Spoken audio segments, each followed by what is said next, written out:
German Alsatian, and they better not forget it. Question number 4, Catherine Delahunty. Tēnā koe, Mr Speaker. Tēnā koutou te whare paramata. To the Minister of Education, tēnā koe, Minister. Did she write a new preference factor for partnership school applicants on the 14th of November education report titled Confirming Round 2 of Applications to Operate Partnership Schools? And if so, on what advice? Honourable Hikia Parata. Tēnā koe te mana whakawā. O tira huri no I tō tātou whare ngā mihi nui o te ahiahi. Kia koe te mema, tēnā koe. Anei te whakahoki ki tō pātai. Yes, the addition of this preference factor for the provision of innovative models around the consistent provision for 0 to 8-year-olds was based on a range of advice I received from the Ministry of Education.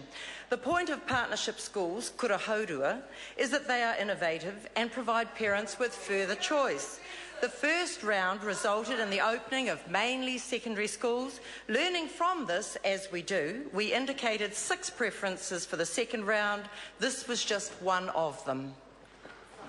Supplementary question, Catherine Delahunty. Can the Minister confirm that 5 days before tenders were opened for the latest round of partnership schools, she hand-wrote a new category to be given priority, and that was a school offering options for babies 0 to 8 years old?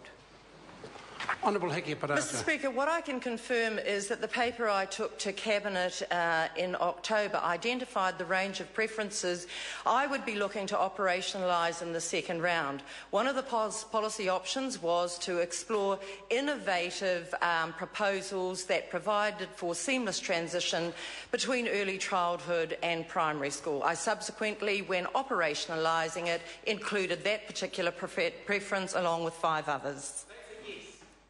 Take that as a yes. Supplementary question, Catherine Delahunty. Thank you, Minister.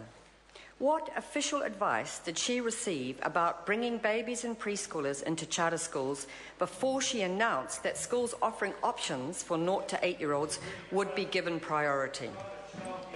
Honourable Hikia Parata. Mr Speaker, I received a range of advice that included the Science of Early Child Development, Mustard and McCain, 1999, an Agenda for Amazing Children, final report of the ECE Task Force, 2011, a literature review by Peters, Sally, 2010, Transition from Early Childhood Education to School, Mitchell, L. et al., 2011, Locality-Based Evaluation of Pathways to the Future, Ngā Huarahi Aratika, Ministry of Education, and a range of others.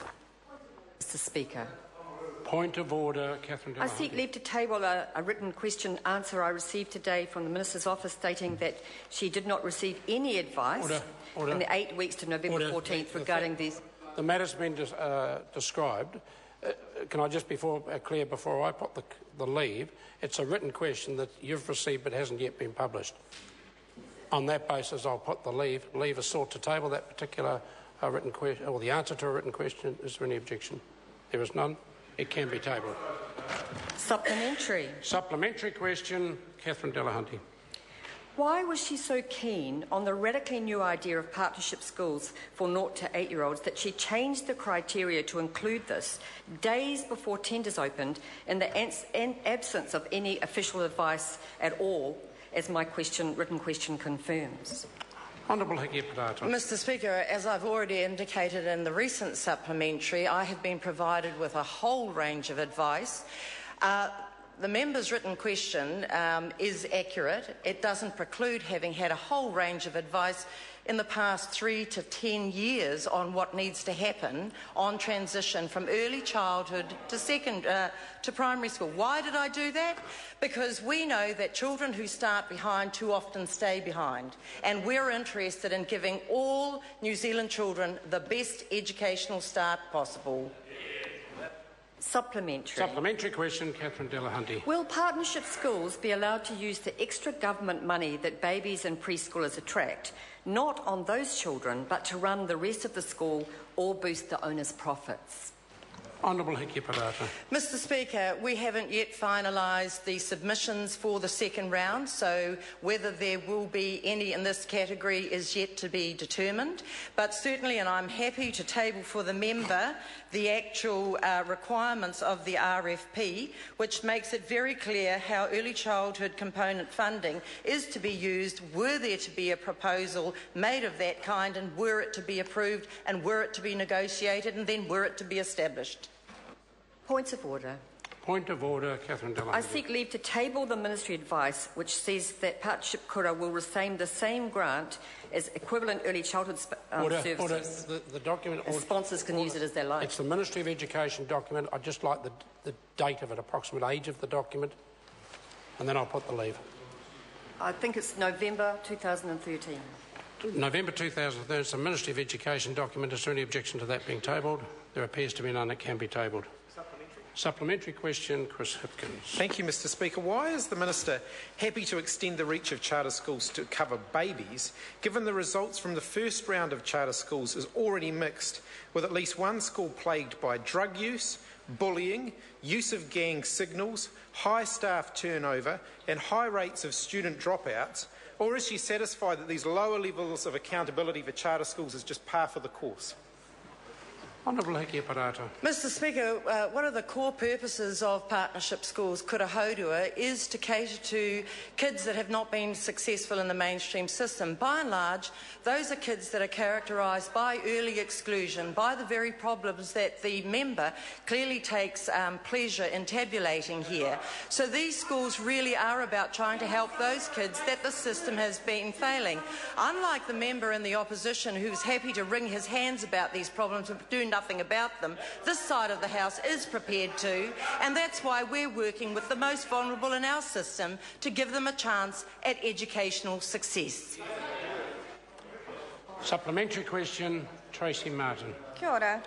To the Minister, before the Minister signs any further contracts for partnership schools, will she make sure that there is a clause included whereby the taxpayers can regain their taxpayer-funded assets should these kura close? Honourable Hiki Parata. Mr Speaker, there is already provision within the education sector were schools to close for disposal and reacquisition of those assets, and we consider them appropriate for the school as well. I thought the member might want to hear my answer, but there you go.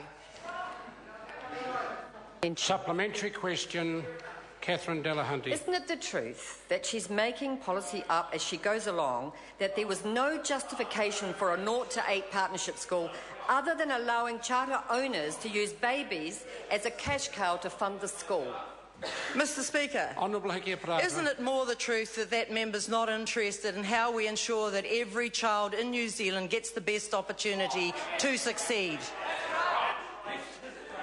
Supplementary. Supplementary question, Catherine Delahunty. When poorer communities are desperate for good quality early childhood education, why does she want to spend precious public money on a hugely risky experimental concept of charter schools for babies?